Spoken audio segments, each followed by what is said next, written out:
প্রচণ্ড গরমে ত্বকের যত্নে যদি বেসনের সঙ্গে এই কটা জিনিসকে মিশিয়ে তোমরা ব্যবহার করতে পারো, তাহলে গরমকালেও কিন্তু তোমাদের ত্বক থাকবে অনেক বেশি ভালো। ত্বকের মধ্যে থাকা সানট্যান, দাগ ছোপ, পিগমেন্টেশন এগুলো কিন্তু খুব সহজে দূর হবে এবং তোমাদের ত্বক থাকবে অন্যদের থেকে একটু হলেও আলাদা। কিন্তু যে কোনো রেমেডি করার আগে একটু সময় নিয়ে ধৈর্য নিয়ে করতে হবে। তো চলো বন্ধুরা, বেশি না কথা বলে ঝটপট করে রেমেডিটা দেখে না। তার আগে বলবো, এখনও পর্যন্ত যারা চ্যানেলটিকে সাবস্ক্রাইব করেনি তারা চ্যানেলটিকে অবশ্যই সাবস্ক্রাইব করে রেখো। সবার প্রথমে নিয়ে নিচ্ছি 1 চামচ মতো টক দই, তার সঙ্গে মিশিয়ে নিচ্ছি 1/2 চামচ মতো মুলতানি মাটি। মুলতানি মাটি কিন্তু তৈলাক্ত ত্বকের জন্য খুবই উপকারী।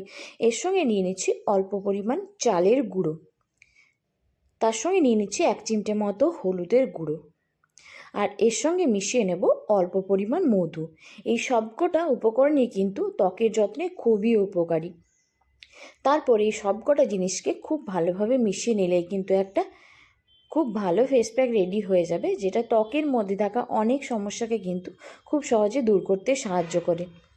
টক দই আমাদের ত্বকের মধ্যে থাকা সানট্যানকে দূর করে, মুলতানি মাটি তৈলাক্ত ত্বকের জন্য খুবই ভালো, হলুদ আমাদের ত্বকের রঙকে উজ্জ্বল করতে সাহায্য করে। তারপর এই প্যাকটাকে পুরো মুখের মধ্যে লাগিয়ে কিছুক্ষণ রেখে দেবে। সপ্তাহে 2 থেকে 3 দিন যে কোনো সময় কিন্তু তোমরা এই রেমেডিটাকে করতে পারো। এই রেমেডিগুলো কিন্তু ছেলেরাও ব্যবহার করতে পারো।